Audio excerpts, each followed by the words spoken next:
The Honor X60 GT is now up for pre-reservation on Honor's online store in China, and it's due to be launched on April 22nd.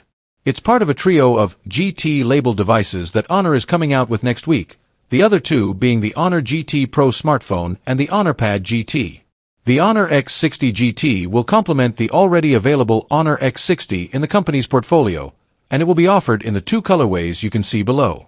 It is likely to sport a battery with a rated capacity of 6,120 mAh, which will probably translate into an advertised typical capacity of 6,300 mAh or thereabouts.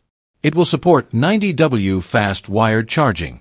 Rumor has it the Honor X60 GT will be powered by the Snapdragon 8 Plus Gen 1 SoC, yes really, paired with 12GB of RAM and 256GB of storage.